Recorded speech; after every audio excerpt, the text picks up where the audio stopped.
Hello and welcome to the Majlis, the podcast by Radio Free Europe, Radio Liberty, focusing on Central Asia. I am Mohammed Tahir, your host here in Washington, D.C. In recent years, Tajikistan is on the agenda for many things. Unfortunately, most of them has to do with negative developments.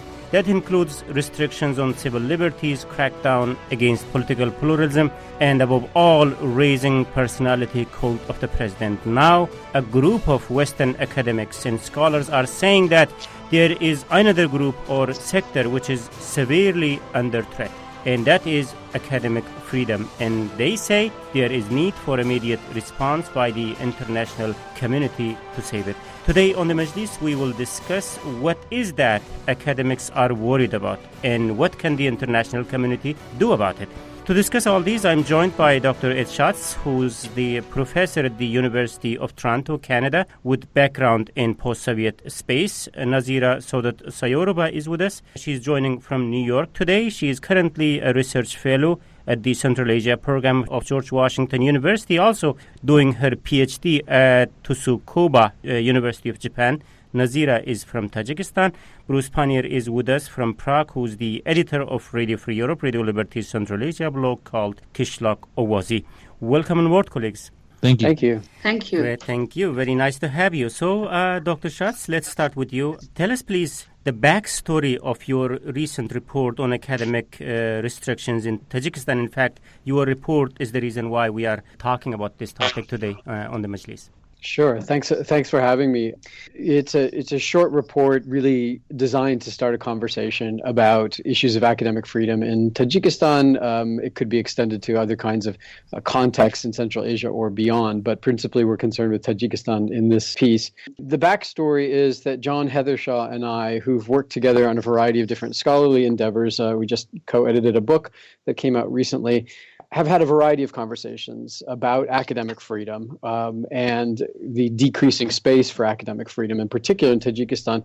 The genesis for this goes back to 2014, where you may recall an incident in which in June of 2014, when a PhD student from the University of Toronto, Alexander Sadikov, was working under contract with the University of Exeter, but in Tajikistan, and was just starting to do his first interview for a project with John Heathershaw when he was arrested, eventually charged with some pretty serious crimes of treason and espionage. And after a sustained campaign that lasted 36 days, there were a lot of different moving parts and a lot of international attention focused on the case. Eventually, Sadikov was released and allowed to go back to Canada. And one of the things that the episode reminded me and John of was, how many terrific people there are both inside Tajikistan and outside of it who are deeply committed to academic freedom and to the basic principles of scholarship that is autonomous and has independent capacity. And after the incident, John and I were hopeful, right? We thought things would get better because there were a series of misunderstandings, misinterpretations that ultimately led to the arrest of Sadikov, and we thought that basically people were wiser after the incident. As it turned out, we were wrong. Things as you described in the intro, things have gotten much worse in Tajikistan in a variety of ways. On the political front, you see the shutdown of the Islamic Renaissance Party, forcing many members to flee abroad. The persecution of the relatives of IRP leadership, those who remain in Tajikistan. There are reports of torture and these kinds of things on the political front. Journalists, this has been a story, but for a while, but the harassment has been kicked up even further in 2016, 2017. Recently, people like Khairullo Mirsaidov he was arrested after publishing an open letter that essentially called for a crackdown on high-level corruption. So, the story of repression goes on and on. The religious front, right? People being forced to shave their beards or trim their beards, surveillance on mosques being stepped up, and this kind of stuff. Yeah, obviously we are going to talk later a little bit whether restrictions on the academic freedom has any connection to other broader restrictions that we are seeing in Tajikistan recently. We will come to that. Dr. Schatz, just to follow up with you, you also mentioned during your description of the situation some red lines. Can you go a little bit deep into that? What those red lines means? Is there any taboo topics that when academics touch gets in trouble, or in general you are seeing this negative trend going against them? Well, I think that in these contexts, there always have been certain red lines that, I mean, Nazira might know better, but certain red lines that seem clear to me were, don't directly implicate the president. That much is clear, and of course there are laws against defaming the president and things like that. But the concern now is the wider interpretation of that, and the willingness to use any number of laws with the widest possible interpretation, so as to bring into line academics who might appear to the authorities to be too critical. So I guess we no longer know, and this is the main point, we no longer know where the red lines are, and Tajik academics may not know where the red lines are either, right? And so people have to, out of an abundance of caution, exercise self-censorship to an extent that just really stifles the academic enterprise. It's not that different from what you see among some journalists in terms of the pressure they're facing. But again, we could talk about that separately. Okay, Nazira, so tell us, please, how these developments, the one described by Dr. Schatz, is seen within Tajikistan. And also, second leg of my question is going to be about these red lines. How do you, as a Tajik academics, navigate those, in many cases, unmarked red lines? I think the issues are multi-layered. They are not like from the from the top to the bottom, but now they are happening. The red lines is happening from the bottom to the top. For example, as an academic researcher, when I went to Tajikistan, I was feeling it is from the bottom. When you interview people, they know what to say and how to tell you. And even sometimes when they go beyond whatever they want to share, and they say, this is not for your thesis.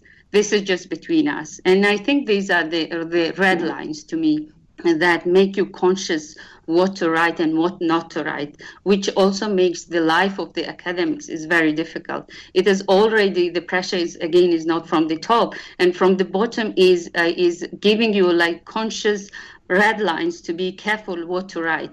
If you write everything, then you are putting your interview researchers under the pressure. So this is, to me, this one is like becoming most important, that issue is becoming in the bottom level as well, which are becoming very sensitive. When they listen to your topic, immediately some people would say that this is very sensitive, I cannot answer to your questions.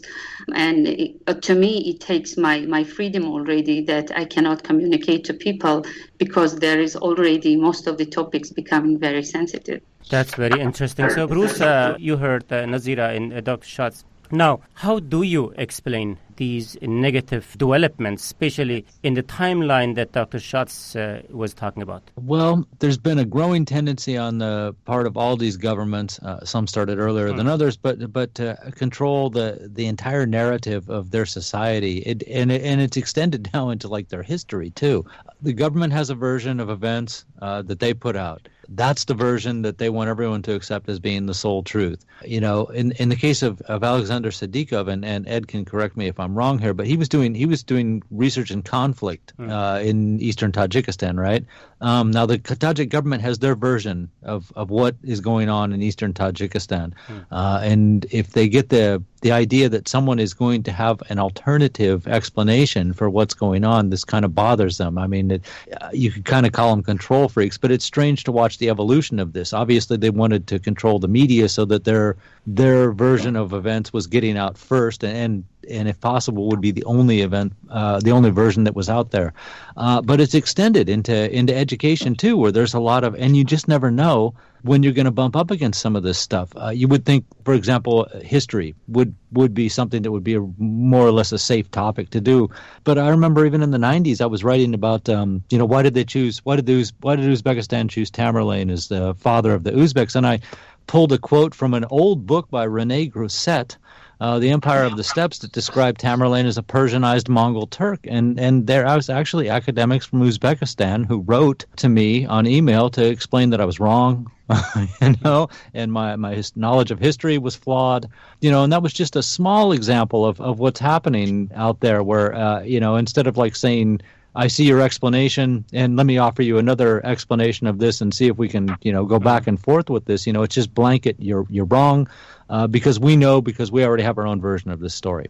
Mm-hmm. Recently, we also have seen increasing restrictions in many other aspects, like our own colleagues, for example, in Tajikistan, were gotten into increasing scrutiny, and also there are some negative developments on the political atmosphere of the country.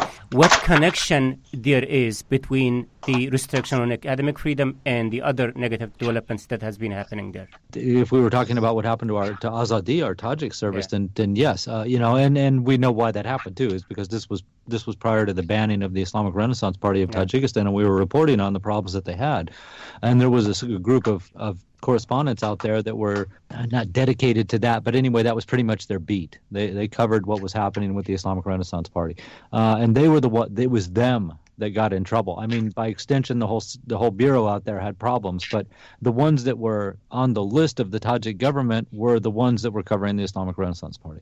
So, and this gets back to the same thing with in some ways it parallels what happened to Alexander Sadikov when he went out there too. He was doing a topic that the government thought, for whatever reason, could present some danger to them. That if someone would offer up another explanation of what was going on, people would listen to that and go, well, if the government was wrong with this, or didn't tell us everything about this one topic, then maybe that's true of a lot of topics that are the government tells us about.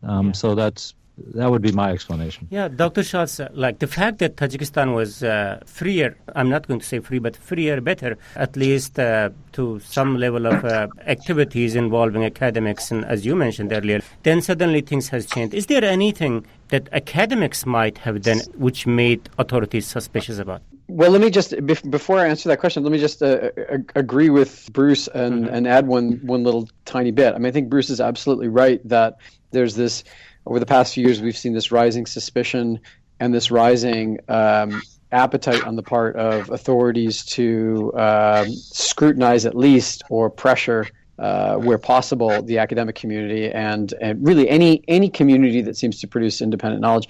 I guess I would say that what Bruce described in terms of the production of history has been politicized for a long time in these contexts, right? I mean, there's been an official history in Tajikistan. It shifts from generation to generation, what they emphasize, the eras and these kinds of things. But what is new now is this appetite for closing down space, right? So the official stuff has always been there. That's been continuous. But closing down space even on issues of history. If in the 90s there was sort of a pluralism by default, right? Because you had a state or a regime that didn't have the capacity to engineer crackdowns, and maybe not the appetite. I'm talking about the late 90s or early 2000s. Now you have a regime that, for whatever series of reasons, both has the ability to crack down and an interest in doing so. So it's a bit of a challenge that way. Question is, have Western academics or foreign academics in general done anything to sort of prompt to this? It's hard for me to say in a blanket way that no, Western scholars have misstepped or done something that, I think that would be silly. There's a whole lot of people doing a lot of different work, and one of the things that we've discovered and talked about a lot on the Western academic side is the need for training Western academics more squarely in the ethics of doing field work, right? I mean, this is something that we don't do particularly good job on, so we don't think about the kinds of ethical considerations about, going in some cases halfway around the world to study a different culture and context. Having said that, I think it would be academics are interested in producing knowledge. Yeah. Right? They're interested in producing knowledge. They're interested in interviewing people or in consulting documents or in conducting, a participant observation. Their purpose is to produce knowledge, and I don't think that thinking of them as somehow, Sadiqa was accused of being a foreign agent, right? Yeah. I mean, I know a few things about some of the reasons why he was accused of that, and they're all just. It's basically, it comes down to he was on a British project and he was too close to the Brits. And at the moment in time that this sort of unfolded, the Brits were pretty critical of the deteriorating human rights record in Tajikistan. And so by association, by crude association, Sadiqa must have been up to no good, which is, a narrative that is easy to spin if in the context of rising suspicion, conspiracy theories and sense of encirclement and all of these kinds of things that we're aware of. So, maybe if Western scholars are guilty of something, it's a bit of naivete about how quickly the red lines can shift. But, I don't think that Western scholars should do too much differently. I mean, our main commitment is to producing knowledge, and that's a commitment that's shared by scholars around the world. Nazira, tell us, please, when you talk to your colleagues in the academia in Tajikistan, what they say, what they talk about these days, about the academic restrictions, what kind of impression you get from them? Let me add to the question about Western scholars from the cultural perspective, whether they contributed anything or not. This is just I'm adding from my own point of view in regard of Western scholars and culturally. In our culture, we have if you have an issue should be kept inside your family, and you should solve it within your family. And it is, I believe it is in the country as well. And when Western scholars come and interview anything, and then they publish it and they write it openly and critically, then I think it impacts a lot the people mind and other people. For example, there are some topics that they are called taboo even during Soviet time about sexuality and other things. But when you see some of them openly describe how it is and what and how it happens in the context, then I believe it impacts even intellectuals. Some of them, they criticized how come they are interviewing these people and then describing everything openly. So I believe these small things also can impact a lot on the debate and discussion, which took source from the past, from maybe 1990s and until now. And that's why I said the issues are multi-layered, and we should go deeper and see how the issues are impacting each other. Even in Horog, when I was there, one lady, I don't mention her name, she came and interviewed me. And I said that you should ask first my consent. Why are you interviewing without getting my consent? Sometimes even Western scholars, they come and interview people without informing them that they are interviewing, and they are publishing their thoughts in the articles and in the books. So these, I believe these are, to me, unethical things also sometimes happen. So this is, I wanted to add to the whether Western scholars contributed or not. It depends on each scholar, how they come and interview people, and then how they view and critically analyze the issues that are happening in the context. Okay, thank you very much. The trajectory is negative in all fronts. Now, what impact it's having on quality of education in academic research, and what can international community do about it, as the report calls for? We will continue the discussion talking about this and many other questions shortly. Hey everyone, before we get into the second part of the show, just a quick reminder that if you really like Majlis podcast, there's a real chance that you will also like my other radio show that's called Gandhara Podcast. The show discusses latest developments in Pakistan and Afghanistan from local perspective. And the podcast is published in every second week on Radio Free Europe, Radio Liberty's Gandhara website. It's a totally must-follow discussion for foreign policy nerds with interest in the region.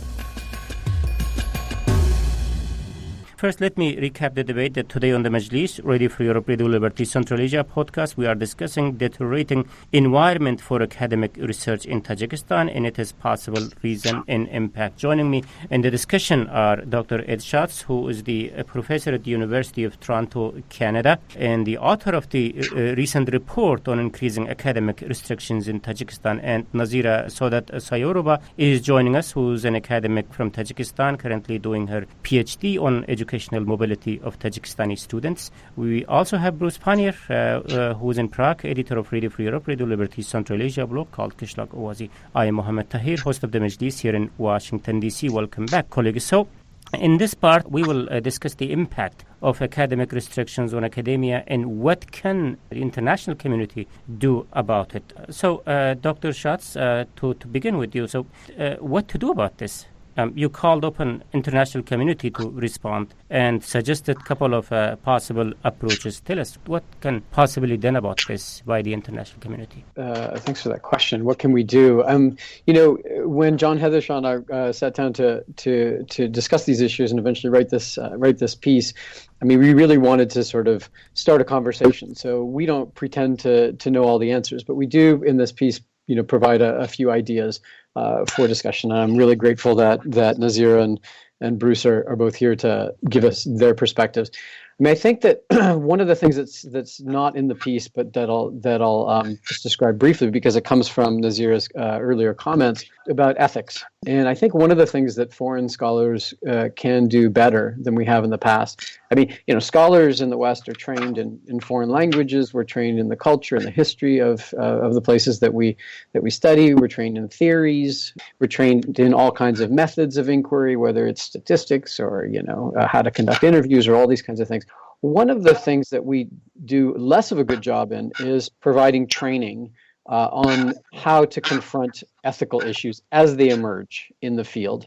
There are discussions about ethics, but they're very abstract. And what we need to do better, I think, in the Western Academy is help Western academics to sort of exercise those ethical muscles, right?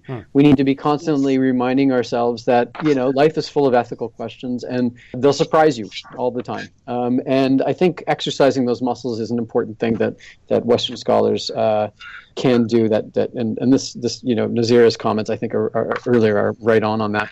But in the piece, we go through a couple of ideas, going from a sort of more radical, more extreme version to less. And we start with the idea of what about a total boycott of the Tajik Academy? Yeah. In other words, calling on scholars in the West to fully and completely disengage, on universities and think tanks to fully and completely disengage from Tajikistan on the notion that the environment is so poisoned and that any kind of engagement with the institutions in the country would simply empower those elements of the authoritarian regime that would squelch scholarship. So no real scholarship can come from it, and our grant money should not be spent through cooperation. We ultimately decide this is not a good idea. It's too extreme. It probably couldn't be enforced in the first place. And Tajikistan has, pockets of scholarship that's effective and clear and engaging and important. And so we don't want to squelch that. The second idea we go through is a more limited kind of a more selective, what we call a blacklist, right? To maybe identify those particularly, offenders within the home context that seem to be repressing scholars, those kinds of environments in which whatever work is produced really isn't research, that there's not enough autonomy for scholars in those kinds of contexts, and so therefore a more selective disengagement from these places would make sense. There's some problems with that, and ultimately we think that would be a hard thing to enforce as well. And it's also hard to get good information on what exactly is going on within particular institutions within the academy. So where we settle in the end is on calling for scholars in the West to be critically engaged. We call for critical engagement with the region, and this is kind of a common sense notion. What we want to do is sort of put in the foreground these kinds of considerations. Well, we want to encourage people in the West to exercise caution before entering into any kind of academic exchange, any kind of cooperation. Do serious due diligence, not just say you're doing due diligence, but actually look into the institution that you're potentially cooperating with to see what kind of institution this actually represents before embarking on anything. And it's not to say don't embark on it. It's just to say, do your homework first. And then secondly, raise awareness about, cases of clear persecution. And there've been, unfortunately, a variety. We mentioned 6 different ones that we're aware of that are recent. You could add the Sadiqov case to that. There may be many more that we're not aware of, but the idea is that we need to raise awareness about these kinds of cases because we care about academic freedom. Is this a human rights issue? It may be all sorts of other things as well, but for us as scholars, what we can talk about is the value of academic freedom, again, to the scholarly community, but also to the home societies, right? Okay. Tajikistan is not going to flourish without a thriving, autonomous academic community. Let me take Nazira's point in this. So, Nazira, you heard Dr. Schatz were discussing three different options how to respond to this increasing restrictions on academic freedom in Tajikistan. So, the first is total boycott, the second is selective blacklist, and the third option is be vigilant and also critical of the situation when it's relevant. So, as a Tajik academic, what was going on through your mind when these options were discussed? I was like, when the first option, I was like, wow, it is too radical. It is to take the freedom, of course, from the scholars. If you want to show that you should be open, but still we are ourselves is taking the freedom from the other people who want to contribute. And I said it would be like a children play. If you do not play, I don't give you a candy. So it is too much radical. But what I thought is important is to there is international and local scholars. They are working very separately in two different corners. And what is important, if you want to take an action, then our action should bring results. So what kind of result we want to see in maybe within 10 years or in the future within 5 or 10 years. So it is important to bring the voices of local people and to invite all the scholars that are globally local, but at the same time today they are global. They can also contribute to the discussion and solution of finding out ways. And of course, within 1 or 2 minutes, it is hard to find out solutions. But I think it is important to bring the voices of local scholars who are today international and to work together with international scholars to come up with the ideas and solutions, because they know about history and they have grown in the culture, so they can contribute to new ideas of which way to find out. Because even this kind of persecutions is not something new to Tajikistan. It is coming from the history. Even if you go back to 10th century, we can see it. Dr. Schatz, feel free to respond if there's anything you want to add into this. Bruce, you Sure. also? Yeah. Sure, yeah. I mean, I think Nazira's got it exactly right, that the boycott is too radical. I mean, in a way, that's sort of a rhetorical device in the piece, right? To say, start with the most radical and then move to something that we think is more justifiable. The more justifiable one is really to do your homework before you engage. I mean, there are local scholars and there are local scholars. And there are many local scholars that are doing serious and important work. There are others that are producing work that is more really the product of current political imperatives, and so they might not have the autonomy to do that kind. So it's which international local connections are desirable and productive. And you're right about the results. One of the things that I'm aware of, there are two things that are sort of worth mentioning here. The Central Eurasian Studies Society, which is a major international area studies association committed to the study of Central Asia, has developed a sort of travel grant program so that people from the region can continue to travel to the conference of the CESS, which happens in North America every year, and then once every other year in the region itself.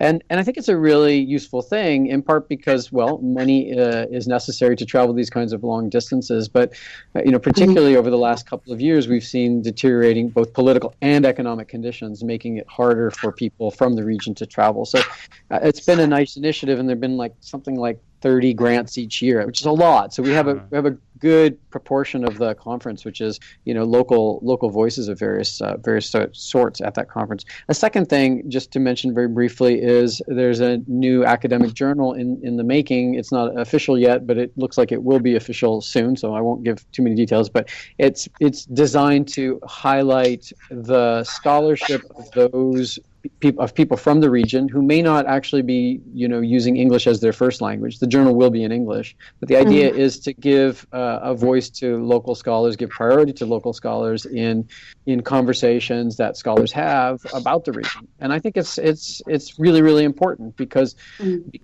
English is the language of the academic community globally.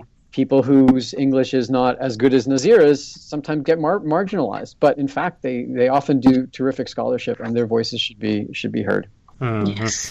Okay, Bruce, in the face of this reality, what solution do you see going forward for academics in Tajikistan? well, there has to be some kind of attempt to convince the authorities in all these countries that it's in their best interests to allow education to run its course and bloom as much as possible. This is going to be a strange example, but if you look at what Kazakhstan has done, and of course there's a lot of problems in Kazakhstan, right? But the Bolashak program and Nazarbayev University, I would regard as successes. And this has not only ensured that there is going to be an educated next generation and generation after that, but in a lot, I would be willing to bet that after Nazarbayev is dead, history, at least as it's written in Kazakhstan, will remember him very, very well, in large part because of these very intelligent, very bright and talented people who have benefited from these kind of programs. Whereas if we look at a country like Turkmenistan, for instance, which never did any of this stuff, Niyazov is almost forgotten. And that's by design, of course, by the current leadership. And Karimov is headed in the same direction. And both those countries turned their backs on cooperation with outside educational institutions. And so I think that, I hesitate to use Nazarbayev University and Bolashak as an example, but there's got to be a way to get through to these governments that say, look, for your own posterity, not for the well-being of your people, you need to have a level of cooperation with people outside with educators, with students, with educational institutions outside your country that guarantees that your country is not going to be some third world backwater, 100 years from now, and that you personally, you people in government will be well remembered for having had the vision to open the doors to education for your people and not and bring them forward rather than watching them go backward. And let's face it, in a lot of Central Asian countries right now, really most, the education system that they inherited from the Soviet Union is falling apart. Yeah, I know, Dr. Schatz, you want to leave us. Also, it's time that we end our discussion. Unless there's anything that you would like to add, I'm planning to wrap up the discussion here. Well, let me just briefly add, I think Bruce is completely right. I mean, convincing these leaders may be a tough order, but I guess the limited experience that I've had in the region, Nazir has a lot more, obviously, suggests that there are always allies in this cause, within a complex regime, right? So it may be that approaching the president may not be the right way to go. It may be that approaching somebody who has the president's ear, who is very sympathetic to this, is the way to go. And I would say that there's a particular, I would say, perilous moment we're in globally when it comes to scholarship and there are attacks on education and on scholarship even in the United States. Right? Yeah. And maybe we see these in other kinds of contexts where we thought that the value of independent scholarship was recognized. And in fact, I guess we can't take it as an article of faith that everyone shares that sense that autonomous scholarship is valuable for the broader society. So academics need to do a better job of communicating, the value of what we're doing, even on these very specialized, sometimes esoteric topics. Thank you very much. Nazira, do you want to add a final note? Like, what is the best path for the concerned Western academics to move forward on Tajikistan? Any advice? I think one important thing is to give awareness to the local scholars through open access. Those scholars who are in Tajikistan today, they are not in the debate. They are not in the discussion. Some of them, although their English is very good and they cannot come to West and Europe, they are in the context of Tajikistan and they don't know what is happening about their region in the West and in Europe. So one way maybe is to start to open those academic literature that we have in the West and Europe, to open up to the local scholars to give them knowledge and understanding about the region. Because there are lots of research, whatever is going on in the West, most of them, they don't know it. Even I myself, when I was in Tajikistan, I couldn't get access to any Western or European literature. You have to be part of any university, then you can get access. So this is another freedom that we should think in future to give to the scholars, and through this to start the discussion and debate and conversation with the local scholars.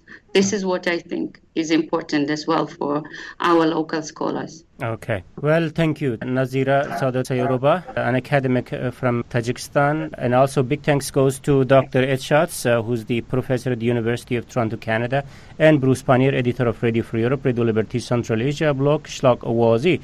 Thank you, colleagues, for your time and thoughts today. Thank you, Mohammed. Pleasure. Thank you very much. So this is it from me, Mohammed Tahir, host of the Majlis, Radio Free Europe, Radio Liberty Central Asia podcast. Until next week. Bye-bye.